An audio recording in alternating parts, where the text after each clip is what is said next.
शुरू हो गया। हाँ शुरू करिए, फिर 7-8 बजते ही दिखते हैं ना, वो फिर खत्म हो जाता है 7:05 हो गए। जिनवाणी नमस्कृत्य मातृवदहितकारिणीं लोकस्य वर्णनं किंचित क्रियते यथागमं। सरस्वती नमस्तुभ्यं वरदे कामरूपिणी विद्यारंभं करिष्यामि सिद्धिर्भवतु मे सदा। गौतम जिनवानी माता की जय, धर्मराज की जय। पीछे से चलते हैं।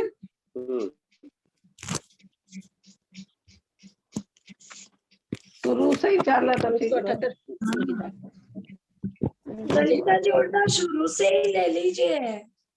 अच्छा ठीक है। हीरा पांड्या जी आई है क्या? हाँ जय जिनेन्द्र भाभी।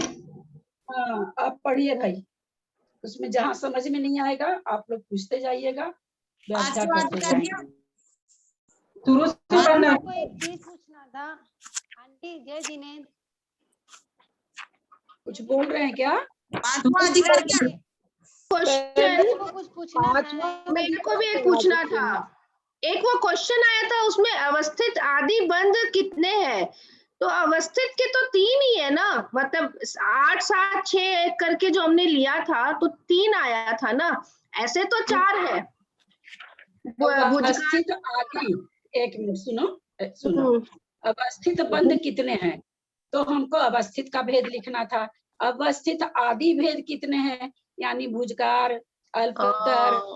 तो अगर ये पूछा जाता ना अवस्थित बंध कितने हैं, तो तुम फिर उसमें जितना अवस्थित का भेद होता वो लिखती। हाँ वो कंफ्यूजन हो गया, वो मैंने 4 लिख दिया, 3 लिख दिया। आजकल के बच्चों को हिंदी कम आती है, परेशानी इस बात की है। मुझे आती है थोड़ी बहुत, नहीं अर्थ निकाल पाते हो बेटा, उससे थोड़ी सी दिक्कत हो जाती है। हाँ वही कंफ्यूजन हो गया। मैं आदि बाद में मुझे।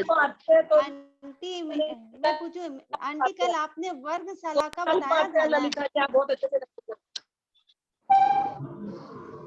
आंटी कल 177 का वर्ग शलाका किसे कहते हैं ये बताया था। हाँ आवाज आपकी कम क्यों आ रही है? कम आ रही है क्या? फिर से जोर से बोलो। थोड़ा जोर से बोलिए। या कल आपने बताया था ना वर्ग शलाका किसे कहते हैं? हाँ हाँ आपने पावर बताया था ना कि 2 दी पावर कितना, लेकिन वर्ग में तो स्क्वायर होता है ना आंटी। तो हम बेनाना जिसे पढ़े थे वो मेरे को ध्यान है, जैसे वो में हम लोग को बताए थे 2 × 2 4, 4 × 4 16, 16 × 16 256। तो जो ये जो राशि आ रहा है ना, जितनी बार हम लोग कर रहे हैं ना, उन बारों को मतलब वो वर्ग शलाका बताए थे। तो हम कंफ्यूज हो रहे कि पावर लेना है कि स्क्वायर लेना, वो मेरे को कंफर्म करना था आंटी। स्थावर है, स्क्वायर होगा कि पावर? पावर तो कितना भी हो सकता है ना, पावर तो 2 ही होता है, ये डिफरेंस होता है ना, वो पूछना था। नहीं यहाँ पर पावर वाली बात है कि वर्ग शलाका कितनी होगी, तो जितना उसके ऊपर पावर होगा उतना। अच्छा आंटी फिर ये देखिए वर्ग किसे कहते हैं, तो इसमें क्या दिया, किसी संख्या को लेकर उसी संख्या का परस्पर गुणा करने को वर्ग कहते हैं। यानी 2 × 2 = 4, यानी 2 दी पावर 2, मतलब 2 दी स्क्वायर हो गया, मतलब वहां पे। ठीक है। 163 का डेफिनेशन ये आता है, तो डेफिनेशन के अनुसार तो स्क्वायर होना चाहिए, पावर नहीं होना चाहिए। यहाँ पर क्या कर रहे हैं, राशि का जितनी बार वर्ग करें, है ना, तो राशि आप एक ही बार तो लेंगे, बार बार राशि थोड़ी लेंगे। एक बार आपने दो राशि ली, 3 ली, 4 ली, जितनी भी ली, अब उसको जितनी बार आप वर्ग करते जाएंगे, द्विरूप वर्ग धारा जो चलती है वो। अब यहाँ पर अगर ऐसा हो तो फिर मैं, अगर आप कह रही हैं तो फिर मैं आज तो नहीं देख पाऊंगी, मैं कल फिर इसको देखती हूँ। अभी देखूंगी तो समय बर्बाद होगा, हो सकता है मेरे को गलत याद हो। जैसे कि है ना, मेरा ये इस बुक में अभी छुट्टियों में ना बेनाना जी ने क्लास कराया था, तब वो के तो वो एग्जांपल मेरा लिखा हुआ है 2 × 2 4, फिर 4 × 4 16, फिर 16 × 16 256। हाँ समझ गई, अब वो तो मैं समझ गई आपकी बात। हाँ वो समझ गई, लेकिन मैं अभी इस पर ना भी नहीं बोल सकती हूँ, हाँ भी नहीं बोल सकती हूँ, जब तक मैं देखूंगी नहीं, क्योंकि वर्ग शलाका हम लोग के कर्मकांड जी में भी आया है तो जहां तक मुझे याद है कि इसी तरह था। फिर भी अगर आप कहती हैं और बेनाड़ा जी इस तरह बताएं तो बेनाड़ा जी का तो गलत हो ही नहीं सकता है। फिर भी मैं एक बार और देख करके कंफर्म करूंगी, ठीक है। तो आज तो नहीं कर पाऊंगी, उत्तम ग्रंथ में से कौन खोजे, कल जरूर याद रहा तो जरूर कल आप कोई लोग बात नहीं आंटी, हाँ का- ललिता जी वो तो द्विरूप वर्ग धारा थी ना, 2 into 2 into 2 into। हो सकता है ये सही हो, ये आप देखिए देखिएगा ये मतलब। वर्ग आकर हाँ, राशि के जितने बार वर्ग करने से राशि उत्पन्न हो सकता है राशि को जितने बार वर्ग करने से राशि को देखते हैं, कह नहीं सकती। लेकिन बेनाड़ा जी अगर बोले तो फिर ठीक बोले हैं। यहाँ पर अपने दो को 2 से कर रहे हैं, फिर 4 को 4 से कर रहे हैं। यहाँ समझने की ये बात है कि हम कितनी बार कर रहे हैं वो वर्ग सलाका है। तो ये 3 यहाँ बार हुआ। हाँ यहाँ पर हाँ ये जो 2 into 2, 4 into 2 और 16, ये 3 बार, वो जो ये 3 बार हुआ ना आंटी, वो वर्ग सलाका हुआ। ये जो 3 बार हुआ उसको वर्ग, 3 बार वो वर्ग सलाका बताएं, ये बताए थे मेरे को। हाँ तो और हम क्या कर रहे हैं, तो वर्ग सलाका हम 2 को 2 से गुना करके ले जा रहे हैं, तो भी 2 दूनी 4, 4 चौक 16, 16 16 16 256 हम कुछ भी कर रहे हैं, पर वो जितनी बार वर्ग हो रहा है वर्ग सलाका वही होगी। अब रह गया ये करना कि 2 को वापस 2 को 2 से करना, या अथवा वर्ग को वर्ग से करना, ये एक अलग चीज हो गई। पर वर्ग सलाका तो वही कहलाएगी जितनी बार वर्ग करेंगे। उससे ना परिभाषा में फर्क नहीं। वर्ग सलाका किसे कहते हैं उसमें फर्क नहीं आ रहा। वर्ग सलाका आप 2 को 4 आया, 4 को 4 से करे, 16 को 16 से करे, ठीक है। तो वर्ग सला वो 2 को किस तरह से मल्टीप्लाई करे कि 256 आए, वो एक अलग चीज हो गई। लेकिन वहां पर भी क्या है, वर्ग सलाका कितनी है, 3 है। 2 दूनी 4 दूनी 8 हम करते हैं तो भी वर्ग सलाका 3 है। हम वर्ग सलाका समझाना चाह रहे हैं कि वर्ग सलाका मतलब जितनी बार हम वर्ग करें। अब रह गया बात कि वर्ग को वर्ग करें, है ना, वर्ग को वर्ग करें अथवा उसी को वर्ग करें, तो ये इससे नहीं निकल रहा है, इस सेंटेंस से ये मीनिंग नहीं निकल रहा है। क्योंकि वर्ग को वर्ग करना जैसे भाग को भाग करना प्रतिभाग कहलाता है, उसी तरह वर्ग को वर्ग करना देखना पड़ेगा। वर्ग को वर्ग करना एक्चुअल में ये आंटी डेफिनेशन से भी मिलाते हैं ना, तो उससे भी थोड़ा सा लग रहा था। तो आप देख लीजिए, आपको जो लगे वो बता दीजिए, क्योंकि डेफिनेशन वर्ग का भी दिया ना 163 में डेफिनेशन, किसी संख्या को लेकर उसी संख्या का परस्पर गुणा करने को वर्ग कहते हैं। हाँ तो उसी से गुना कर रहे हैं ना, कौन सा है ये 163। हाँ, किसी संख्या लेकर उसी संख्या का परस्पर गुना करने से, ये केवल वर्ग कहे, है ना, केवल वर्ग करना एक बार। वर्ग, एक वर्ग हुआ, एक बार वर्ग उसकी परिभाषा है ये। तो इस परिभाषा से उस परिभाषा को कुछ नहीं लेना। 9 को 9 से गुना करे तो 9 का वर्ग हुआ, 10 को 10 से गुना करे तो 10 का वर्ग हुआ, 2 को 2 से गुना करे तो 2। ये वर्ग बता रहे हैं कि वर्ग किसे कहते हैं, उसी संख्या को उसी संख्या से गुणा करना। ठीक है, ठीक है आंटी।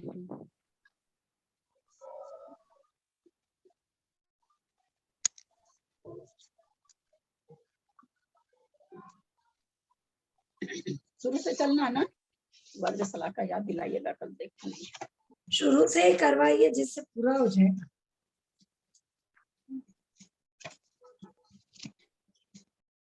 पंचम अधिकार। हाँ पंचम अधिकार। पंचम कर रहे हैं या प्रथम अधिकार से? मुझे क्या पता, आप लोग जो कहेंगे। शुरू से ही करवा दीजिए ना ललिता जी। पहले पंचम अधिकार पूरा करने के बाद फिर रिवीजन करना। शुरू से ही करवा दीजिए ना एक बार पूरा। हम लोग बहुत लेट ज्वाइन किए। आंटी प्लीज स्टार्टिंग से करवाइए। जय जिनेन्द्र, प्रणाम। हाँ ठीक है, चलिए कल 3 तक तो हो गया था। 4 से हीरा जी चाहे किरण भाभी कोई भी पढ़िए आप लोग। हाँ चौथा पढ़ना है ना। हाँ, अधोलोक का क्षेत्रफल और घनफल क्या है?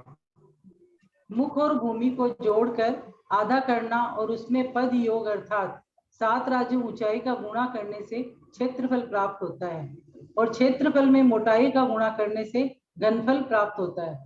अधोलोक का मुख 1 राजू, भूमि 7 राजू, दोनों का जोड़कर आधा करने से 4 राजू होते हैं। इस 4 राजू को पद अर्थात ऊंचाई 7 राजू से गुणा करने पर 4 into 7 4 से 7 का गुणा किए 28 वर्ग राजू अधोलोक का क्षेत्रफल होता है। इस क्षेत्रफल का दक्षिणोत्तर विस्तार 7 राजू से गुणा करने पर 28 से 7 का गुणा किया वह 196 घन राजू अधोलोक का घनफल होता है। किसी को कुछ समझना है इसमें? नहीं। चलिए आगे चलिए। अधोलोक का नंबर क्या है ये? हाँ, कौन सा नंबर कौन सा है?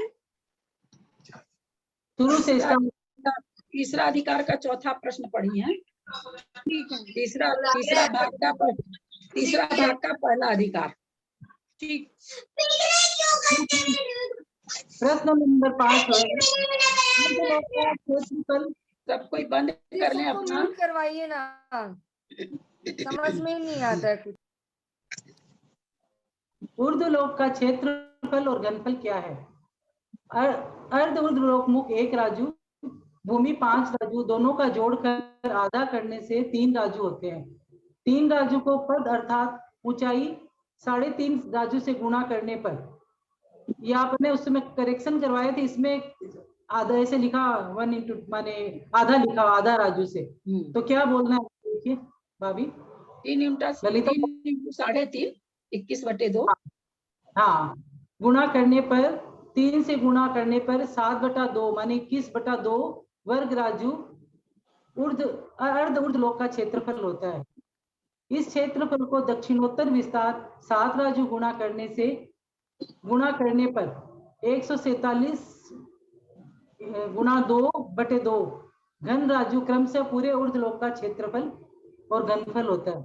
यही है ना? ये ढाई पे क्यों आया ललिता जी? क्षेत्रफल लिखा हुआ है, क्षेत्रफल नहीं लिखा हुआ है इसमें हम लोग की किताब में। उसमें तो लिखा हुआ है।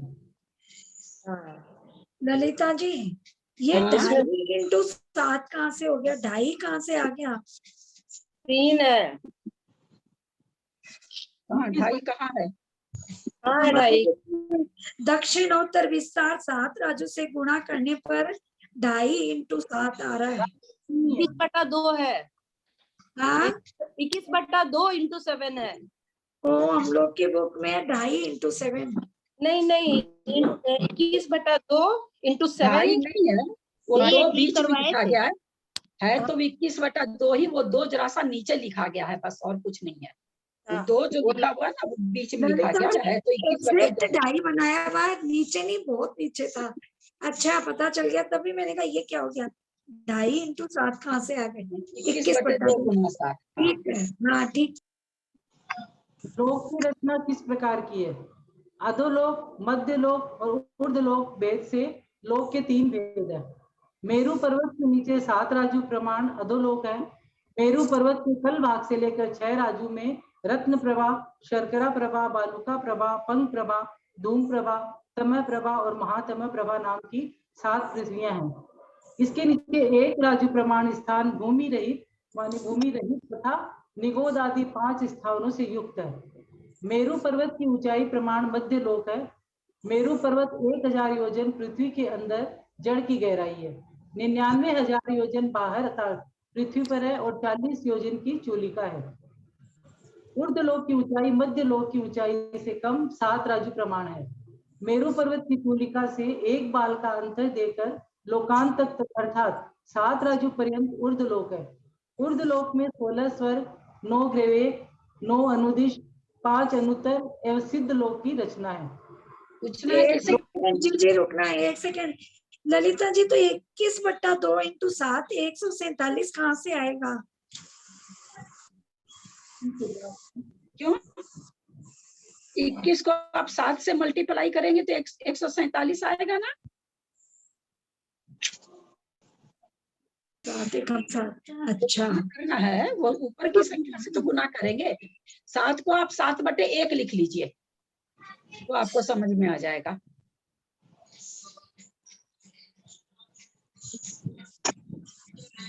आगे चलने। किसी को कुछ पूछना है क्या? हेलो, चलिए, हाँ बोलिए। आंटी जय जिनेंद्र, लिखा है नीचे, इसके नीचे एक राजू प्रमाण स्थान भूमि रहित निगोदाती 5 स्थावर से युक्त, मतलब भूमि रहित का क्या मतलब हुआ? उस जगह का नाम भूमि नहीं। इसी में नीचे वाला लाइन। हाँ हाँ, जैसे 7 नरक का नाम 7 भूमि है, कहते हैं नीचे जो पृथ्वी जो ये है एक राज्य प्रमाण की जगह है जिसमें 5 स्थावर कायिक रहते हैं, वहां पर वो भूमि नहीं बनी हुई है, बस ऐसे ही रहते हैं, मतलब आकाश में एक प्रकार से कह सकते हैं कि आकाश में रहते हैं। जैसे यहाँ भी आकाश में ठसाठस भरे हुए निगोदी ये 5 स्थावर कायिक, सूक्ष्म स्थावर कायिक, तो उसी तरह से वहां भी है। प्रश्न नंबर 7, लोक का इसमें लास्ट 5वें क्वेश्चन के सेकंड पैराग्राफ में 21/2 × 2 है ना दीदी? हाँ, 21/2 और फिर 21/2 को 7 से गुना कर दिए, तो 21 को 7 से गुना कर देंगे, नीचे 2 का 2 रह जाएगा, तो 147/2 हो जाएगा। ये आधा स्वर्ग का ब्रह्मलोक के आधा तक का हुआ क्षेत्रफल, इसको दूना कर देंगे तो 147 हो जाएगा ऊर्ध्वलोक का घनफल। लोक का आधार क्या है? घनोदधी वात वलय, घन वात वलय और तनु वात वलय, ये 3 वात वलय लोक का आधार है। जैसे छाल वृक्ष को चारों ओर से घेरे रहती है, वैसे ये तीनों वात वलय चारों ओर से लोक को घेरे हुए हैं।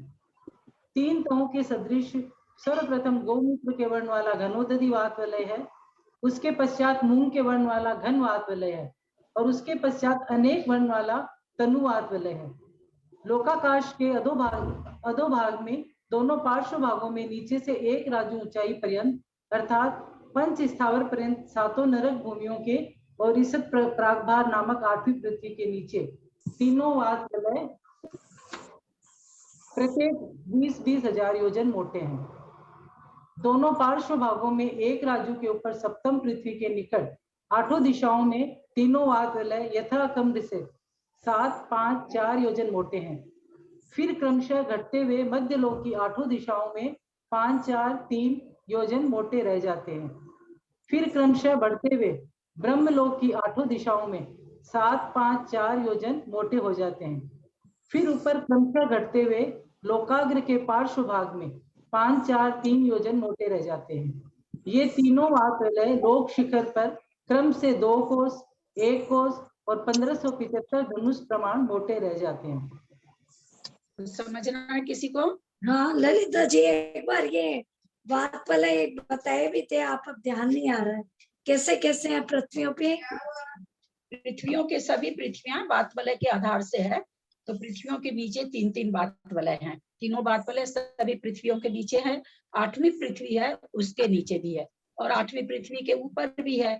यहाँ जो नीचे जो भूमियां हैं 3 वात वलय, फिर 1 भूमि, उसके ऊपर बहुत आकाश, बहुत असंख्यात योजन का आकाश है, फिर 3 वात वलय है, फिर दूसरी नरक भूमि है, तो ऐसे करके है। तो ऊपर नीचे से वात वलय हो गया, 8 दिशाओं में भी वात वलय, यानी कहने का मतलब 8 दिशाओं से ऊपर से नीचे से लोक एकदम बंधा हुआ है, ये कहना चाह रहे हैं।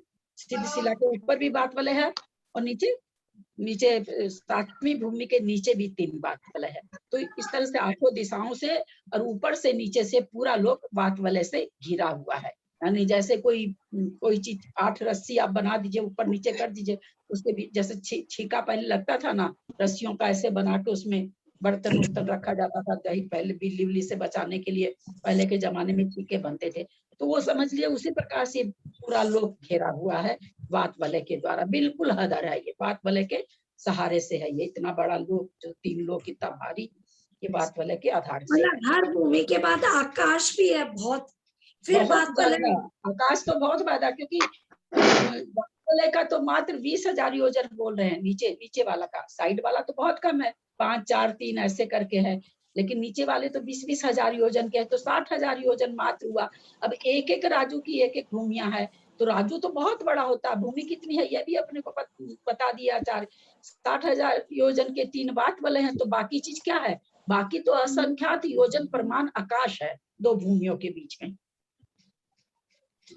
इसका मतलब हुआ कि प्रत्येक भूमि के नीचे 20-20 हजार योजन वात वलय है। हाँ बिल्कुल।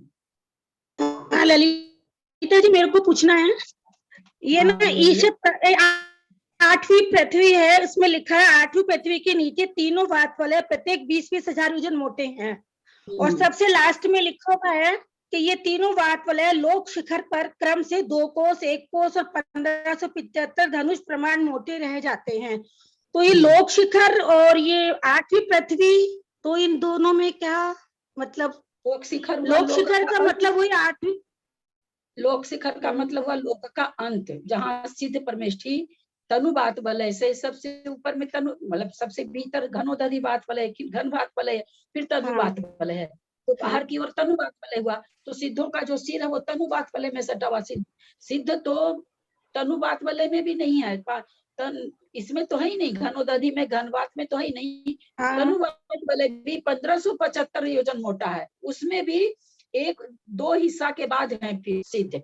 मान लीजिए बेसी से बेसी 525 की उगाना है तो 525 में है, बाकी सारा इधर नीचे है। तो ये है, इसीलिए कहा जाता है कि जो 8वीं पृथ्वी है वो 10 दिशाओं से, जबकि और पृथ्वी 10 दिशाओं से नहीं है, बाकी पृथ्वियां तो 8 दिशाओं से घिरी हुई है, पर जो 8वीं पृथ्वी है वो 10 दिशाओं से घिरी हुई। इसी कारण का है, क्योंकि इसके नीचे भी बात वलय, ये पृथ्वी हुई, इसके ऊपर भी बात वलय है, तो ये 10 दिशाओं से घिरी हुई है। बाकी सारी पृथ्वी हालांकि नीचे है उसके, लेकिन ऊपर बात वलय नहीं, ऊपर आकाश है। सभी पृथ्वियों के ऊपर आकाश है, ऊपर बात वलय नहीं है। तो 8 दिशाओं से घिरी हुई है। जो 7 नरक की भूमियां हैं वे 8 दिशाओं से घिरी हुई है, और धरातल उसके नीचे भी है, लेकिन वो घिरा हुआ इसलिए नहीं कहलाएगा कि ऊपर नहीं है। पर 8वीं जो भूमि है वो 10 दिशाओं से बात वलय से घिरी हुई है। तो पहली 3 बात वलय है 20-20 हजार योजन मोटे, और उसके बाद उसके यहाँ नीचे लिखा है तीनों बात वलय लोक शिखर पर क्रम से 2 कोस, 1 कोस और 1575 धनुष प्रमाण मोटे रह जाते हैं। तो उसके ऊपर 3 बात वलय और है, इसका ये मतलब है? क्या मतलब हुआ? वो ना ऐसे अलग अलग नहीं है ना, सब धारा प्रभाव बने हुए हैं, तभी तो टिका हुआ है ना। कोई जोड़ थोड़ी है कि मान लीजिए ये साइड में 3 बात वाले हैं ऐसे, दीजिएगा।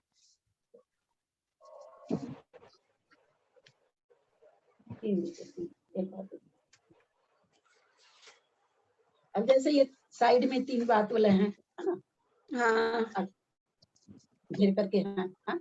और ये ऐसे हैं 8 दिशाओं में, बीच में यहाँ पृथ्वी है, यहाँ पृथ्वी, यहाँ पृथ्वी के नीचे। तो वो जो नीचे बात वाले हैं, कोई ऐसी दीवार टाइप की थोड़ी है कि वो यहाँ ईटा लेके जोड़ी गई है, वो अलग है। सॉरी दिखाई नहीं दे रहा, इधर लगी। ये 3 बात वाले इस तरह से मान लीजिए पूरी पृथ्वियों को घेरे हुए हैं। अब यहाँ पर पृथ्वी के बीच बीच में यहाँ 3-3 बात वाले हैं, तो वो कोई ऐसा ईटा के जैसे नहीं ना कि कोई अलग से चीज। वायु है, वायु चारों बगल बह रही है। जैसे हम किसी टायर के ट्यूब में, टायर में जो हवा भर देते हैं उसके अंदर जो ट्यूब रहता है, तो ट्यूब में चारों बगल तो चलती रहती है ना, कहीं उसका ऐसा थोड़ी कहीं दीवार में। तो उसी तरह इन बात वाले का कोई और छोड़ थोड़ी ना, बस ऐसे इनमें ये जितने जो भी प्रकार की हवा है वो घूमती रहती है उसमें। इनका कहीं भी अवरोध नहीं है, चारों बगल अपना घूमती रहती है, ऐसे घूमती रहती है। तो इस तरह से घूमती रहती है। तो सभी पृथ्वी के, क्योंकि सभी पृथ्वी के नीचे 20-20 हजार योजन मोटे हैं, तो 8वीं पृथ्वी के नीचे भी 20-20 हजार योजन मोटे 3 है। ऊपर चूंकि इसको ऊपर ज्यादा मोटे देने की जरूरत नहीं है, क्योंकि नीचे जो 20-20 हजार योजन मोटे हैं वो तो उस पृथ्वियों को थाम रखे हैं, इसलिए वो इतने मोटे हैं। पर साइड वाले, ऊपर वाला, ये बात वाला इसलिए पतले हैं कि इनको वैसा कुछ नहीं है कि किसी चीज को, एक आप किसी को ऐसे बगल से सपोर्ट, किसी भी वस्तु को एक आप बगल से सपोर्ट देती हैं, एक अगर आप उसको हाथ पे लेती, मान लीजिए कोई बच्चा खड़ा है, लग रहा है कि चलना सीखा, गिरा, तो आप उसको ऐसे हाथ से संभालती है। लेकिन वही बच्चे को गोदी में लेती तो बिल्कुल आपके हाथ पर वजन आ जाता है, तो उसमें ज्यादा ताकत चाहिए। तो वही चीज है कि पूरे लोक को जो संभाल रहे हैं, हर पृथ्वी को जो संभाल रहे हैं, तो वहां पर 20-20 हजार योजन मोटे हैं। और साइड में चूंकि वैसे कोई अपने हाथ पर लेके उनको नहीं संभालना, तो वो थोड़े पतले हैं। बस वो जैसे दोनों चीज का दबाव जब पड़ता है तो न इधर हिलता कोई, न इधर हिलता, दोनों तरफ से बराबर दबाव पड़ा रहता है। इस तरह से दबाव बना रखे हैं, उससे ये लोग स्थिर बन रखा। और ऊपर नीचे 20-20 हजार योजन मोटे, चूंकि उनके ऊपर पृथ्वियां हैं, इसलिए वो तीनों बात वाले 20-20 हजार योजन मोटे हैं। ठीक है। जो सातों ये यहाँ से जो बोला गया है, सातों नरक भूमियों के और ईशत प्रागभार नामक 8वीं पृथ्वी के नीचे सातों नरक भूमियों और ईशत प्रागभार जो है ये इससे जो ये ईशत प्रागभार ये नामक आठवीं पृथ्वी वे कौन सी हुई, और सातों भूमियों को नरक भूमियों में ही मानेंगे क्या? 7 भूमियां तो नरक की हो गई, ईशत प्रागभार 8वीं भूमि हो गई। ये क्या चीज? ये तो नरक की बात ही है, नरक की तो नहीं हुई है, फिर क्या चीज हुई है? तो ईशत सिद्ध भूमि है ना, सीधी शिला वाली। नहीं कहते हैं अष्टम वसुधा पाने को कर्म में ये 8 द्रव्य लिए, अष्टम वसुधा, वसुधा माने पृथ्वी। तो 8वीं पृथ्वी पाने के लिए मैं ये अर्घ आपके समर्पित कर रहा हूँ। तो 8वीं पृथ्वी उसको कहा जाता है, जहाँ पर सिद्ध भगवान विराजमान है उसको 8वीं पृथ्वी कहते हैं। तो यहाँ पृथ्वी के नीचे क्यों लिखा? तो सिद्ध भगवान तो लोकाकाश के, सिद्ध भगवान को थामने की जरूरत थोड़ी है, वो तो अमूर्तिक है। पृथ्वी को थामने की, पृथ्वी जो इतनी है 8 योजन का आदमी कहता है, उसका नाप तोल है, तो उस पृथ्वी रत्नमयी जो पृथ्वी है उसको थाम रखे वो बात वाला है।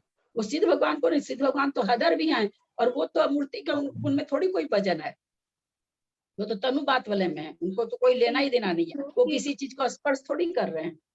हाँ नहीं, हाँ ये समझ में आ गया। 7 नरक भूमियां तो नरक की हुई, और ईशत प्रागभार नामक 8वीं पृथ्वी फिर वो ऐसे ही कोई कुछ जिसको हम लोग सिद्ध शिला कहते हैं ना, अष्टम पृथ्वी कहते हैं, सिद्ध शिला कहते हैं, सिद्ध भूमि कहते हैं, जो भी कहते हैं वही हुई है, ईशत प्रागभार उसका नाम है। तो फिर ललिता जी जो ईशत प्रागभार भूमि है उसके ऊपर 3 वात वलय है। हाँ, वो जितनी मोटी 12 योजन मोटी, 8 योजन गहरी, ऐसे कुछ है, मुझे उसका नाप तो नहीं याद है। उसके बीचों बीच वो क्या नाम है, सो छत्र के आकार का लोग बोलते हैं कि सिद्ध शिला क्यों है उसके छत्र के आकार का, क्योंकि 45 ईशत प्रागभार तो बड़ी है, 1 राजू प्रमाण है, लेकिन वो कितनी है, वो तो मात्र 45 योजन प्रमाण है, क्योंकि सिद्ध 45 योजन से ही जो होते हैं। सारी 2.5 भूमि 2.5 द्वीप के अलावा तो बाहर से तो कहीं सिद्ध बनते नहीं है। तो वास्तव में सिद्ध, जो सिद्ध भूमि जहाँ सिद्ध जाते हैं, जो कि अर्धचंद्राकार दिखाया जाता है चित्र में, अर्धचंद्राकार कितना है, वो 45 लाख योजन है। ईशत प्रागभार पृथ्वी कितनी है, वो तो पूरी एक राजू की है, 1 राजू की जितनी बड़ी है, पर जहाँ सिद्ध जाके विराजमान होते हैं वो 45 लाख योजन का है, तो वो उसी में आ जाती है। तो वो पृथ्वी वो बनी हुई है उसका नाप तो लाएगा, इसमें आना तो चाहिए इतनी तो मोटी।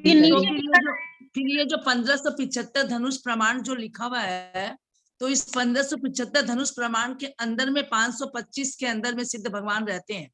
हाँ हाँ, तनुवात वाले के 75 तो तनुवात वाले का प्रमाण है। हाँ, तनुवात वाले के तीसरे भाग में रहते हैं, ऊपर वाले भाग में, बस उनका एकदम सटा हुआ, सिर ऊपर तक एकदम ऊपर तक सटा हुआ है, उसके ऊपर कोई और बस तनुवात वाले के बाद अलोकाकाश हो गया क्या फिर? हाँ, लोकाकाश हो गया, लोकाकाश का अंत है, तनुवात वाले लोकाकाश का अंत है। ठीक। प्रश्न नंबर 8, लोक में स्थित स्वर्ग और नरक कहाँ और कितनी ऊंचाई पर है? मेरु पर्वत के नीचे वज्र व वैडूर्य पटलों के बीच में चौकोर संस्थान रूप से अवस्थित आकाश के 8 प्रदेश लोक का मध्य है। लोक मध्य से ऊपर ईशान स्वर्ग तक 1.5 राजू, महेंद्र स्वर्ग तक 3 राजू, ब्रह्मलोक का 3.5 राजू, कापिष्ट स्वर्ग तक 4 राजू, महाशुक्र स्वर्ग तक 4.5 राजू, सहस्त्रार स्वर्ग तक 5 राजू, प्राणत स्वर्ग तक 5.5 राजू, अच्युत स्वर्ग तक 6 राजू और लोकांत तक 7 राजू ऊंचाई है। लोक मध्य तक 7 राजू ऊंचाई है। लोक मध्य से नीचे शर्करा पृथ्वी तक 1 राजू, उसके नीचे पुनः 5 पृथ्वियां क्रमशः 1-1 राजू है। इस तरह सप्तम पृथ्वी तक 6 राजू और लोकांत तक 7 राजू होते हैं। कुछ समझना है? नहीं ललिता, जिसमें बहुत गिनतियां हैं। नहीं ललिता जी, इसके अंदर कुछ एक लाइन दिया, लोक के मध्य से ऊपर ईशान स्वर्ग तक 1.5 राजू, यानी कि मध्य लोक और सौधर्म और ईशान ये पूरा मिलाकर 1.5 राजू। हाँ हाँ, ये पूरा मिला के 1.5 राजू, क्योंकि जो मध्य लोक में मेरु पर्वत प्रमाण जो मध्य लोक है वो ऊपर के 7 राजू में ही से लिया हुआ है। अच्छा, यानी मध्य लोक और सौधर्म और ईशान ये तीनों मिलाकर के 1.5 राजू है। 1.5 राजू, हाँ ठीक। लोक की ऊंचाई कहाँ कितनी है? नीचे अधोलोक के मूल में चौड़ाई 7 राजू, मध्य लोक में 1 राजू, ब्रह्मलोक में 5 राजू और लोक के अग्रभाग में 1 राजू है। लोक मध्य से एक राजु नीचे शर्करा पृथ्वी के अंत में 1/6/7 राजु चौड़ाई है।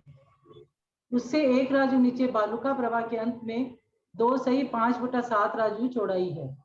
उससे एक राजु नीचे पंख प्रभा के अंत में 3/4/7 आएगा क्या तब तो पढ़ाइए, नहीं तो जहाँ से आएगा वही पढ़वाइए ना, होगा ही नहीं। आप ही लोग बोल रहे हैं सब पढ़ाई है। नहीं मतलब संख्या बोले ना, वैसे बोल रही हूँ मैं कि ये संख्या वाले ये सब आएंगे नहीं ना, तो फिर इनको छुड़वा दीजिए। एक बार थोड़ा पता होना तो पता, इनमें बहुत संख्या है तो संख्या इतनी याद भी नहीं रहती है। तो गचपच हो जाएगा, हम लोग समझ ही नहीं पाएंगे। ठीक है, इसका रीडिंग तो कर दीजिए, शुरू कर लिया तो पूरा कर दीजिए, इसको रीडिंग करके पूरा कर दीजिए। ललिता जी थोड़ा सिलेबस जरूर बता दीजिएगा आप लोगों को बाद में। सिलेबस में तो वही है, बस वो उसी टाइप के प्रश्न आएंगे। ये सब नहीं पूछेंगे। पूछ भी लिया, मान अभी तो मैं प्रश्नावली नहीं बनाई हूँ, पूछ भी लिया तो बेसी से बेसी ये भले पूछ सकते हैं कि हाँ भाई नीचे क्या नाम है स्वधव लोक की नीचे की चौड़ाई पूछा। हालांकि ऐसा कोई दिमाग में हम नहीं रख रखे हैं, कहने का पूछेंगे भी तो ऐसा पूछेंगे जो कि बिल्कुल आसान हो, क्योंकि अभी हम बनाए नहीं प्रश्नावली, तो हम कह नहीं सकते हैं कि क्या क्या बनाएंगे। तो ये इस तरह का चीज नहीं पूछेंगे कि पहले राजू एक जो आप लोग सही शायद बोलते हैं, क्या हम लोग को पूर्णांक बोलने की आदत है, 1/6/7, 2/5/8, ये सब हम नहीं पूछेंगे। ये सब तो घबराइए ही मत, आप लोग पूछेंगे नहीं, बिल्कुल नहीं। ललिता जी दूसरा पेपर बनाया वैसा ही बनाइएगा। अच्छा ठीक है। दूसरा पेपर बहुत अच्छा बना। इससे एक राजु नीचे पंख प्रभा के नीचे तमा प्रभा के अंत में 6/1/7 राजु चौड़ाई है। फिर एक राजु नीचे कलकल पृथ्वी के अंत में 7 राजु चौड़ाई है। इसी प्रकार लोक का मध्य से एक राजु ऊपर 2/1/7 राजु, फिर एक राजु ऊपर 3/2/7 राजु, फिर एक राजु ऊपर 4/3/7 राजु, फिर आधा राजु ऊपर जाने पर 5 राजु चौड़ाई है। पुनः आधा राजु ऊपर जाकर 4/3/7 राजु, फिर एक राजु ऊपर जाकर लोकांत में 1 राजु चौड़ाई है। असल में तिरछा है ना, ये लोक का आकार पुरुषाकार ठाढ़ो निहार उस तरह का आकार है, तो इसलिए वो चौड़ाई घट बढ़ रही है। नीचे 7 राजू, फिर मध्यलोक में आते आते 1 राजू हो जाता है, तो पूरा तिरछा तिरछा चलता है, इस कारण ये इस तरह की चौड़ाई इसकी बढ़ रही है। चलिए, लोक में किन किन जीवों का कहाँ निवास है? पृथ्वी का एक आदि 5 प्रकार के स्थावर जीव संपूर्ण लोक में भरे हुए हैं, परंतु त्रस जीव त्रस नाली में ही रहते हैं, समुद्रघात आदि विशेष अवस्थाओं को छोड़कर। लोक के मध्य में 1 राजु लंबी, 1 राजु चौड़ी और 14 राजु ऊंची त्रस नाली है। इस त्रस नाली के 3 करोड़ सैकड़ा, हजार, 10,000, लाख, 10 लाख, 3,62,241 2/3। धनुष कम 13 राजु प्रमाण क्षेत्र में त्रस और स्थावर दोनों प्रकार के जीव रहते हैं। 7वीं पृथ्वी के मध्य में इनारकी रहते हैं, नीचे त्रस जीव नहीं रहते हैं। 7वीं पृथ्वी के नीचे 1 राजु प्रमाण क्षेत्र में स्थावर जीव ही रहते हैं। लोक में सर्वार्थ सिद्धि विमान तक ही त्रस जीव रहते हैं। लोकांत में 1575 धनुष प्रमाण तनुवाद वलय के ऊपरी तन 525 धनुष क्षेत्र में सिद्ध परमेष्ठियों का निवास है। कुछ पूछना है? चलिए आगे चलिए। 3,61,62,241 सही 2/3 धनुष कैसे प्राप्त होते हैं? त्रस नाली की ऊंचाई 14 राजु प्रमाण है। इसमें 7वें नरक के नीचे 1 राजु प्रमाण कलकल नामक स्थावर लोक है। यहाँ त्रस जीव नहीं रहते हैं, अतः इसे 13 राजु कहा गया है। इसमें भी 7वें नरक के मध्य भाग में नारकी यानी त्रस है। नीचे के 3,999 सही 1/3 योजन यानी 3,39,99,4,666 सही 2/3 धनुष में नहीं है। इसी प्रकार ऊर्ध्वलोक में सर्वार्थ सिद्धि से ईसत प्रागभार नामक 8वीं पृथ्वी के मध्य 12 योजन यानी 96,000 धनुष का अंतराल है। 8वीं पृथ्वी की मोटाई 8 योजन यानी 64,000 धनुष है और इसके ऊपर 2 कोस यानी 4,000 धनुष, 1 कोस यानी 2,000 कोस एवं 1 कोस और 2,000 कोस 1 योजन होगा कि या अंदर 2000 धनुष होगा। हाँ, धनुष होगा। आंटी लिखा हुआ है यहाँ पे। हाँ, धनुष, हाँ धनुष है, धनुष। 2000 धनुष, एक कोस 2000 धनुष है ना। हाँ, ये लिखा हुआ है। एवं 1575 धनुष मोटाई वाले 3 वात वलय हैं। इस संपूर्ण क्षेत्र में त्रस्त जीव नहीं है। इसका कुल परिमाण 31 करोड़ है क्या? 3,19,94,666 2/3 धनुष प्लस 96,000 धनुष प्लस 64,000 धनुष प्लस 4,000 धनुष प्लस 2,000 धनुष प्लस 1575 धनुष, यानी 3,61,62,241 2/3 धनुष प्राप्त होता है। यानी 14 राजू की जो त्रस्त नाली है, या लोक, वैसे उसको लोक नाड़ी कहना चाहिए, त्रस्त नाड़ी बस वो बोलने का सबको पड़ गया, वास्तव में तो लोक नाड़ी है। लोक नाड़ी में त्रस्त नाली 14 योजन में 14 राजू में इतनी कम है। 13 राजू में, 14 में 1 राजू तो कल भूमि हो गई, तो 13 राजू बन गया, और 13 राजू में भी इतना धनुष कम है। त्रस्त नाली के बाहर त्रस्त जीव कौन सी अवस्था में किस तरह पाए जाते हैं? उत्पाद मरणांतिक समुद्घात या लोक पूर्ण समुद्घात की अवस्था में त्रस्त जीव त्रस्त नाली के बाहर भी पाए जाते हैं। उसका नीचे वो दिया हुआ है, उवाद मानतीय परिणत। ये पढ़ना है क्या भाभी? दवा पढ़ना? आप लोग जैसा आप लोग का मन हो, याद है तो मत पढ़िए। ठीक है। जैसे त्रस्त नाली के बाहर रहने वाला कोई स्थावर जीव मरण करके त्रस्त जीवों में उत्पन्न होने के लिए त्रस्त नाली की ओर आ रहा है, उस समय उस जीव के विग्रह गति में ही त्रस्त नाम कर्म का उदय आ जाने से जितने समय तक वह त्रस्त नाली के बाहर विग्रह गति में रहता है, उतने समय तक उत्पाद की अपेक्षा त्रस्त जीव का त्रस्त नाली के बाहर सद्भाव पाया जाता है। ये आप समझाए लिखे।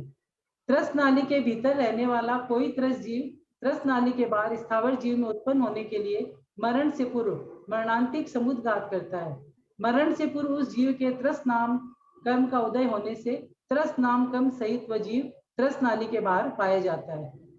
लोक पूर्ण समुद्घात से जब केवली भगवान के आत्म प्रदेश समस्त लोक में फैलते हैं, उस समय भी त्रस्त नाली के बाहर त्रस्त जीव केवली भगवान के त्रस्त नाम कर्म का उदय होने से पाए जाते हैं। अधोलोक स्थित रत्न प्रभा आदि पृथ्वियों के रूढ़ नाम क्या है? रत्न प्रभा आदि पृथ्वियों के रूढ़ नाम क्रम से धम्मा, वंशा, मेघा, अंजना, अरिष्ठा, मध्वा और माधवी है। हाँ, बस ये छोड़ दीजिए, 14-15 छोड़ दीजिए। जब 16 लेना है तो ले लीजिए, 16 ले लीजिए। सातों पृथ्वियों का आधार क्या है? रत्न प्रभा आदि सातों पृथ्वियों के नीचे 20-20 हजार योजन मोटे 3 वात वलय हैं और उनके नीचे आकाश है। एक पृथ्वी दूसरी पृथ्वी से संश्लिष्ट नहीं है।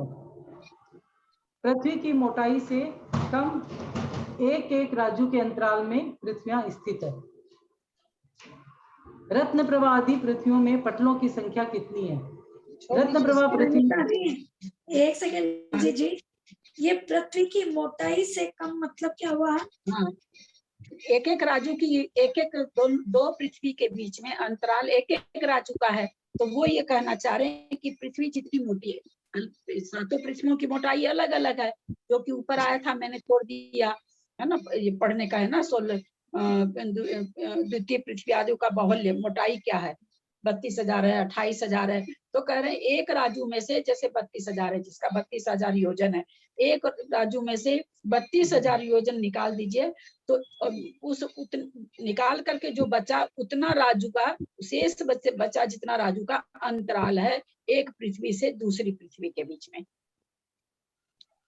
जैसे मान लीजिए कि 10 फुट ऊंचा कमरा है, तो आप अब इस नीचे कमरे वाली छत से ऊपर के कमरे की छत की दूरी कितनी हो गई? 10 फुट हुई ना। 10 फुट की दीवार है, 10 फुट ऊंचा मान लीजिए कमरा है, कमरे की ऊंचाई 10 फुट है, तो हम नीचे जिस भूमि पर खड़े हैं वहां से अगर ऊपर की छत पर जाएं तो बीच की दूरी कितनी हो जाएगी? 10 फुट हो जाएगी।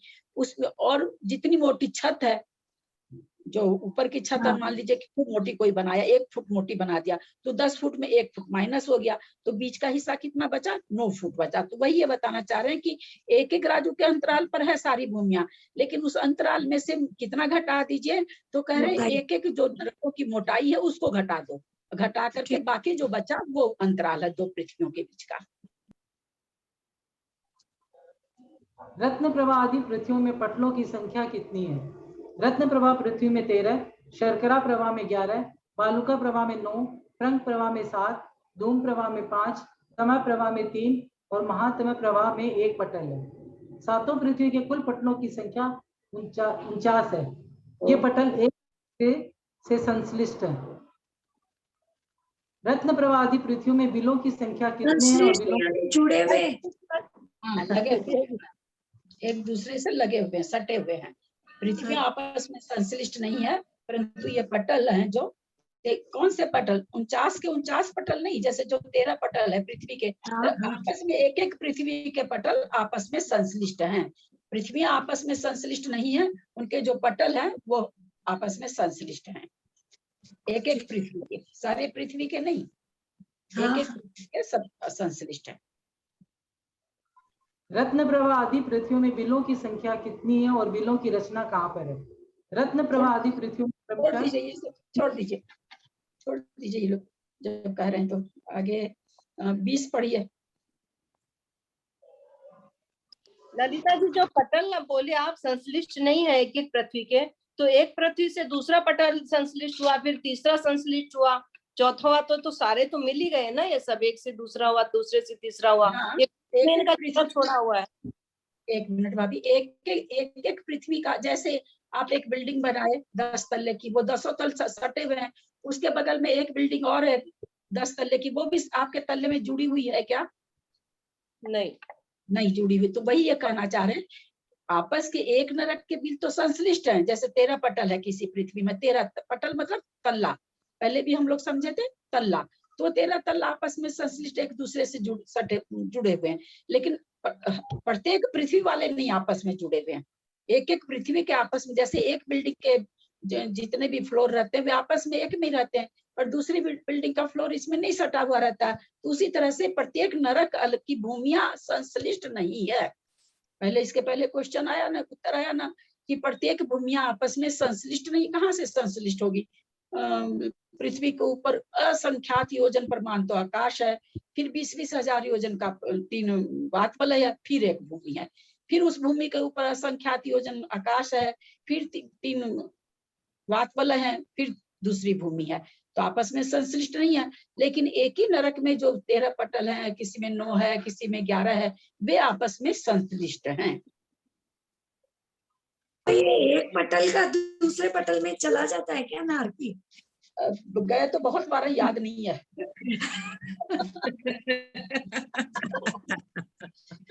और आगे तक ठिकाना नहीं कितनी बार जाना होगा। नहीं, अब और भी जाएंगे ना बहुत। आपकी बात पे, आप जो बात बोले इस पर एक आपको सुनाते हैं।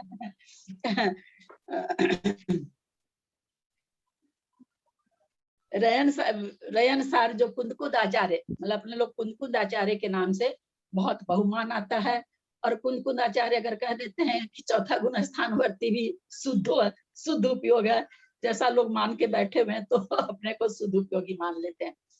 उनकी देखिए गाथा है, उसका एक अंतरा बता रहे हैं।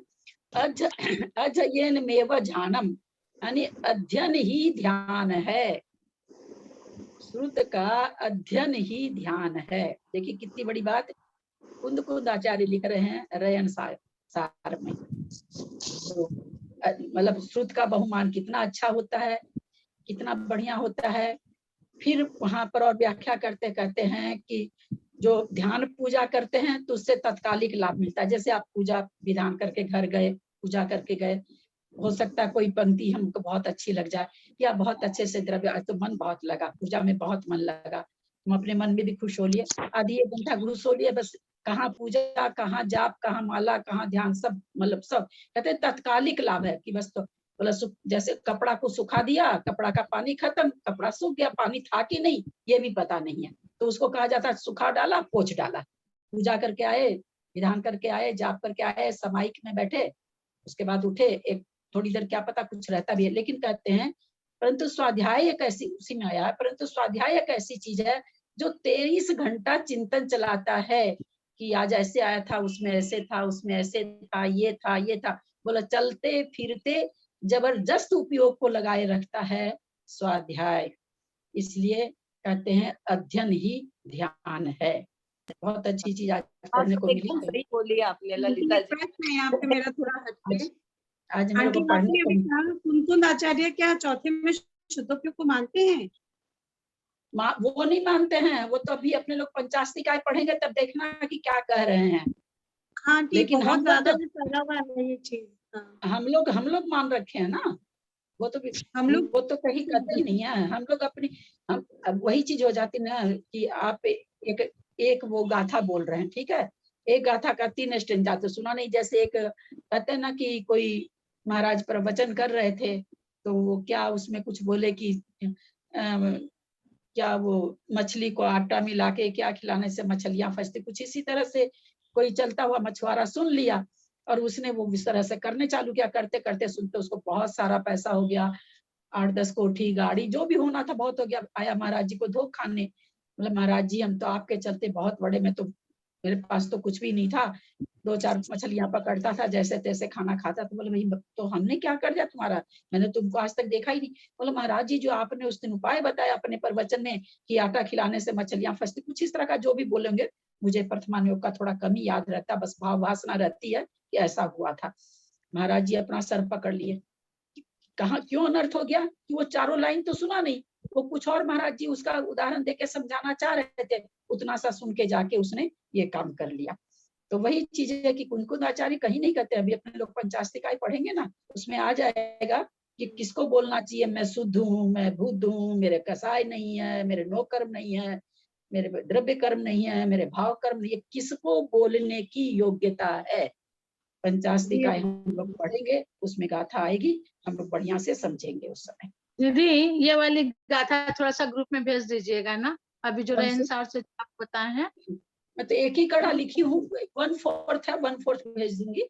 अच्छा नहीं, हाँ ये जो खाली स्पेसिफिक जो स्वाध्याय के ऊपर बताए हैं ना, क्योंकि मेरे पास रहनसार है नहीं, मेरे को थोड़ी आदत है, मैं पलटती बहुत रहती हूँ चीजों को, तो पलटते पलटते मुझे जो मिल जाता है मेरे को भाने लायक उसको लिख लेती हूँ। स्वाध्याय से संबंधित कुछ भी मिलता है ना तो मैं लिख लेती हूँ। 17 नंबर क्वेश्चन में नरक की प्रत्येक भूमिया संश्लिष्ट नहीं है, लेकिन एक ही नरक के सब पटल संश्लिष्ट है, ऐसा होगा ना? हाँ बिल्कुल, बहुत अच्छा समझे, इतना बढ़िया से समझेंगे तब तो एक प्रश्न भी गलत नहीं जाएगा। मैं तो इसी टाइप का प्रश्न देती हूँ ना। ये रचना पटल में रहती है। प्रथम पृथ्वी के नरक 13 पटलों में 13 इंद्रक बिल है। दूसरे आदि नरकों में पटलों की संख्या अनुसार ही क्रमशः 11, 9, 7, 5, 3 और 1 इंद्रक बिल है। कुल इंद्रक बिल 49 है। क्या मतलब हुआ इसका कि जिस नरक का जितना बिल है उतने ही इंद्रक, जितने पटल हैं, सॉरी, जिस नरक में जितने पटल हैं उतने ही इंद्रक बिल हैं। आप लोगों से संख्या तो नहीं पूछी जाएगी, पर मैं फिर कह रही हूँ, मैंने क्वेश्चन बनाया नहीं है, पर मैं कुछ भी इस तरह का बना सकती हूँ, इसलिए मैं आपको डबल से ध्यान दिला रही हूँ। यद्यपि क्या नाम है सो ये भाई इंद्रक बिल कितने होते हैं, तो एक पटल का 1 इंद्रक बिल होता है। जिस नरक में जितने पटल हैं उसमें उतने ही इंद्रक बिल है। इंद्रक बिल किसको कहते हैं, जो बीचों बीच होता है। चलिए प्रथम पटल में स्थित इंद्रक बिल की इसको छोड़ दीजिए, चलिए आगे लीजिए, 20 वाला लीजिए। बिलों का विस्तार और आकार क्या है? इंद्रक बिल संख्यात योजन विस्तार वाले ही होते हैं। श्रेणीबद्ध बिल असंख्यात योजन विस्तार वाले ही होते हैं। प्रकीर्णकों में कुछ प्रकीर्णक बिल संख्यात योजन और कुछ असंख्यात योजन विस्तार वाले होते हैं। ये बिल गोल, चौकोर और त्रिकोण आकार वाले होते हैं। तो ये 21वां लेना है क्या? ना छोड़ दीजिए, ये पढ़ लीजिए। पृथ्वी के नारकियों में लेश्या की व्यवस्था किस प्रकार है? प्रथम और द्वितीय पृथ्वी के नारकियों में कापोत लेश्या, तृतीय पृथ्वी के उपरीतन बिलों के नारकियों के कापोत लेश्या और नीचे के बिलों के नारकियों में नील लेश्या। पहले उसमें तो आया था ना कि इसका मध्यम, इसका जघन्य, इसमें सब कुछ नहीं दिया है। हाँ उसी तरह से है, ये बटा हुआ है। कापोत लेश्या पहले वाले में ये रहेगी, फिर उसके बाद वाले में मध्यम अंश की रहेगी, फिर नीचे वाले में जघन्य अंश की रहेगी। वहां पर फिर दूसरी लेस्या जो होगी वो जघन्य अंश की रहेगी, फिर उससे वाली उत्कृष्ट अंश की रहेगी, फिर उससे मध्यम अंश की रहेगी, फिर नीचे उत्कृष्ट अंश की रहेगी। इस तरह से अंश 3-3 नरक में एक लेशिया का हो जाता है, जघन्य, मध्यम और उत्कृष्ट के हिसाब से। वैभव में भी आया था ना? हाँ हाँ हाँ, सेम व्यवस्था है। ललिता दी, ये ऊपरी तन माने क्या होगा? ऊपरी तन माने जैसे एक नरक में जैसे 13 बिल है ना, तो ऊपर के बिलों में ऊपरी तन माने ऊपर के बिलों में। अब 13 में मान लीजिए आप 6 को ऊपरी तन कह दीजिए या 7 को कह दीजिए, या 3 हिस्सा अगर मध्यम और ये करेंगे तो 4-4 हो जाएगा। ऊपरी तन मतलब ऊपर वाले बिल में, अधस्तन मतलब नीचे वाले बिल, नीचे वाले बिलों में। जैसे एक में कितने पटल हैं? 13, किसी में 13 है, किसी में 11 है, तो 13 पटल है तो उसके ऊपरी तन 6 पटल में कापोत लेशिया का कापोत लेशिया होगी, उसके नीचे वाले 6 में दूसरी लेशिया होगी। इस तरह से व्यवस्था बनती है। ऊपरी तन माने ऊपर वाले बिल, ऊपर वाले, अधस्तन माने नीचे वाले पटल। ठीक। चतुर्थ पृथ्वी की नारियों में नील लेशिया, पंचम पृथ्वी के ऊपरी तन की नारियों में नील लेशिया और नीचे के बिलों के नारियों में कृष्ण लेशिया, षष्ठ पृथ्वी के नारियों में कृष्ण और सप्तम पृथ्वी के नारियों में परम कृष्ण लेशिया होती है। नारकियों में द्रव्य लेशिया तो आयु प्रमाण एक सरीखी रहती है, परंतु भाव लेशिया एक रहते हुए भी उसमें अंतर मुहूर्त में परिवर्तन होता है। अर्थात कापोत आदि में मंद, मंदतर, मंदतम आदि अनेक अवान्तर भेद होता है।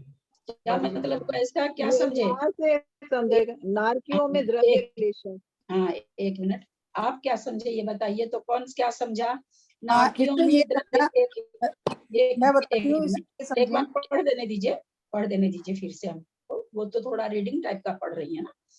नारकियों में द्रव्य लेशिया तो आयु प्रमाण एक सरीखी रहती है, माने जैसे रंग के हैं वैसा ही रंग रहता है।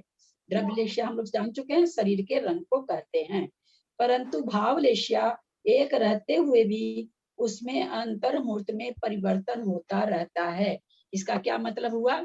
इसका मतलब हुआ मध्यम, जघन्य, उत्कृष्ट की अपेक्षा जब कापोत लेशिया है, मान लो एक कापोत लेशिया है, उनमें परिवर्तन होता रहता है। जघन्य, उत्कृष्ट या मध्यम जितने भाग होते हैं बदलती रहती है। भाव लेशिया वही रहेगी, कापोत की कापोत ही रहेगी, उसी में कभी मध्यम हो जाएगी। वो भी बेचारे लड़ते लड़ते थक जाते होंगे, जब बैठते होंगे तो जघन्य हो जाती होगी, फिर मारने दौड़ते होंगे तो फिर उत्कृष्ट हो जाती होगी। तो इस तरह से कहते हैं, क्योंकि अगर एकदम एक जैसी लेशिया रहने से तो कुटस्थ हो जाएगा आदमी हमेशा। फिर तो एक ऐसे घट जाएगा फिर तो कि नारकियों का हमेशा एक जैसा, क्योंकि लेशिया किसको कहते हैं? कसाय से अनुरंजित भाव को लेशिया कहते हैं। तो कसाय हमेशा एक टेम्परेचर की नहीं रह सकती है, बदलती रहती है। तो कसाय बदलती है तो लेशिया भी बदल जाती है, क्योंकि लेशिया की तो परिभाषा ही है, कसाय से अनुरंजित परिणामों को लेशिया कहते हैं। कसाय से रंगे हुए परिणाम, तो यानी कसाय परिणामों में जितनी कसाय होगी लेशिया वैसे ही होगी। तो इसलिए वो कापोत, जहाँ कापोत है वहाँ कापोत का भी कभी मध्यम अंश, कभी जघन्य अंश, कभी उत्कृष्ट अंश, इस तरह से बदलती रहती है। परंतु अंतर्मूर्त परिमाण में, अंतर्मूर्त समय तक एक ही कैटेगरी की लेशिया रहती है। जैसे मान लीजिए जघन्य है तो जघन्य, मध्यम है तो मध्यम, उत्कृष्ट, ऐसा नहीं एक समयवर्ती। ये शायद क्वेश्चन भी था क्या अभी? दीदी अभी था, ये क्वेश्चन था। हाँ, कोई याद आया अभी। हाँ, तो कोई भी लेशिया एक समयवर्ती नहीं होती है ना। अंतर्मुठ कितना बड़ा होगा वो अलग बात है। अंतर्मुठ का कोई आचार्य हम लोग को खाली अंतर्मुठ कहते हैं, किसको ये बताया, बाकी कोई या कहीं पर विवेचन दिए तो लघु अंतर्मुठ, बस इसके अलावा और अंतर्मुठ का उत्कृष्ट अंतर्मुठ तो कहीं लिखा हुआ मिलता ही नहीं है। लघु अंतर्मुठ मिलता है, अंतर्मुठ मिलता है, तो वो कितना होगा वो अलग चीज है। पर अंतर्मुठ तक एक लेशिया अंतर्मुठ काल तक रहती है। तो ललिता जी कापोत नील में नहीं चेंज होगी ना? एक बूंद, हाँ नहीं, इनकी चेंज नहीं होती लेशिया, देवों की और इनकी लेशिया चेंज नहीं होती है। 6 लेशिया मनुष्य और त्रियंचों में पाई जाती है। हम लोग की लेशिया हमेशा, जैसे मान लीजिए थोड़ी सी देर के लिए चौथा गुण स्थान भी है तो 6 लेशिया हो सकती है, तो वो बदलती रह सकती है, जिससे हम लोग के परिणाम भी बहुत बार संक्लेशी भी हो जाते हैं, मायाचारी भी दुनिया भर की कर लेते हैं, तो उस समय लेशिया बदल जाती होगी। जिस समय विशुद्ध रहता होगा परिणाम उस समय और लेशिया हो जाती होगी। परंतु देवों में और नारकियों में भाव लेशिया, उसी लेशिया में कम बेसी ज्यादा परिणाम होते रहते हैं। लेशिया बदल के दूसरी नहीं होती, मरण काल की अलग। हाँ, उसमें मंद, मंदतर और मंदतम एक अंतर मुहूर्त तक रहेगी, वो फिर चेंज होती रहती है। सी तो मंद परिणाम में नारकी आ गया है ना, तो अंतर्मुहूर्त तक मंद परिणाम में रहेगा। बहुत हाँ। लड़ाई झगड़ा तीव्र संक्लेश में आ गया तो अंतर्मुहूर्त तक वो उसी संक्लेश परिणाम में रहेगा। उसके पहले वो नहीं हो जाएगी कि अचानक से तो जघन्य हो गई, अब अचानक से संक्लिष्ट हो गई, ऐसा नहीं होता है। हाँ, एक अंतर मुहूर्त तक मंद रही, फिर बाद में दूसरे अंतर मुहूर्त तक मंदतर रही, या तीसरे मुहूर्त तक मंदतम रही। मतलब लेख्याओं में ये चीज भी होती है कि कोई मंद से मंदतम कभी भी नहीं होती है। कोई सोचे मंद थी और मंद से मंदतम हो जाए, ऐसा नहीं घटता है इसमें। मंद से मंदतर होगी, फिर मंदतम होगी। जो भी इनका मतलब ऐसा नहीं है कि एकदम मंद चल रही थी और अचानक से एकदम मंदतम हो गई, ऐसा नहीं होता है। हाँ, और उसका लिमिटेशन भी अंतर मुहूर्त हो गया। मंद का भी लिमिटेशन अंतर मुहूर्त, और मंदतर का भी अंतर मुहूर्त, और मंदतम का भी अंतर मुहूर्त। उसके बाद ही लेश्या वही रहेगी। लेश्या जो जहाँ है, जहाँ कापोत है वहाँ कापोत, जहाँ नील है वहाँ नील, जहाँ कृष्ण है जहाँ कृष्ण, जहाँ परम कृष्ण वहाँ परम कृष्ण, लेश्या वही रहेगी। इसका मतलब ये हुआ कि दीदी की जो पहले नरक का नारकी है, अगर उसके कापोत लेश्या है तो कापोत लेश्या में उसको मंद कापोत होगी ना, वहां पर भी उसको मंद मंतर और मंदतम हो सकती है। होगी ना। जिस मान लीजिए कि कापोत लेश्या कई पटल है, कई पटल में कापोत लेश्या है, उपरितन बिलों में बोल दिया। बिल ये पटल में नहीं, एक पटल में कई कई बिल हैं, क्योंकि बिलों की संख्या बहुत है, 30 लाख 25 लाख 20 लाख 15 लाख इस तरह से है। तो एक एक पटल में बहुत सारे बिल है, तो बिलों के हिसाब से सारे बिलों में है। तो उन बिलों में मान लीजिए कि उपरितन में क्या होता है, थोड़ी जघन्य रहती है कापोत लेश्या, थोड़ी मतलब तीव्र संक्लेश परिणाम। तो जितने भी परिणाम वाली कापोत लेश्या उसी में उसी का उसका, जैसे मान लीजिए पानी को हमने 50 सेंटीग्रेड गर्म किया, एक पानी को 100 सेंटीग्रेड गर्म किया, दोनों को हमने रख दिया। जो 50 वाला है वो 50 के अंदर ही ठंडा होगा ना, वो 100 की बराबरी थोड़ी करेगा कि 100 वाला जब 50 पर आएगा तब मैं उसके साथ ठंडा होऊंगा, वैसा तो करेगा नहीं। 50 दोनों ठंडा एक साथ हो रहा, वो भी उतना ही ठंडा हो रहा, वो भी उतना ही ठंडा हो रहा, लेकिन फिर भी 100 वाला तो उस 50 मिनट के बाद में 50 डिग्री वाला तो हो सकता है बहुत ठंडा हो जाए, 10 सेंटीग्रेड आ जाए, लेकिन 100 वाला तो नहीं आएगा। तो उसी तरह से जैसी लेश्या है जिस अंश की है उसी में मंद मंदतर मंदतम चलती रहती है। उसी हिसाब से उनका जैसा जैसा जिस जिस भाव में लेश्या है। कापोत लेश्या भी सारे बिलों में अलग अलग टाइप की, अलग अलग अंश की है, क्योंकि हम लोग सब जान चुके हैं कसाय लेश्या आपके स्थिति भेद ये सारे कितने हैं, अध्यवसाय स्थान कितने असंख्यात लोक प्रमाण हैं ना। ये शब्द अपने को भाव भासना करनी चाहिए, अपने को खोजने के लिए, किसी दूसरे को नहीं खोजने के लिए कि उसका क्रोध आया था तो कितनी डिग्री का था। हमको खुद को खोजने के लिए कि असंख्यात लोक प्रमाण में हमारा परिणाम कहाँ चलता रहता है। एक लोग 343 घन राजू का एक सुई के नोक में, असंख्यात आकाश के प्रदेश एक सुई की नोक में, 343 घन राजू में कितने आकाश के प्रदेश, उनको फिर असंख्यात लोग से मल्टीप्लाई करिए, उतने उतने प्रमाण भेद हैं। तो इसलिए हम तो पकड़ ही नहीं सकते हैं। तो जहां पर भी जिस अंश की लेश्या है उसी में घटाव बढ़ा होता रहता है। ऐसा नहीं होता है कि मान लीजिए पहले नरक में 100 डिग्री का कापोत लेश्या है, दूसरे बिल में 200 की है तो पहले वाले में 200 की हो जाएगी, ये नहीं होता कभी। जहां जिस परिमाण में संख्या रहनी चाहिए, जिस ताप में जिस अनुताप में उतनी ही रहती है, उसके आगे नहीं बढ़ती, उसमें वो घट बढ़ होती रहती है, लेकिन उससे बढ़ती नहीं है। ये सारे स्वर्गों में सब जगह यही व्यवस्था है। ललिता जी अपने भी ऐसे थोड़ी होता है मंद मंदतर मंदतम, अपने तो कई बार होता है एकदम मंद में है अपन, अचानक से किसी ने कुछ ऐसा कह दिया एक साथ गुस्सा आ जाता है।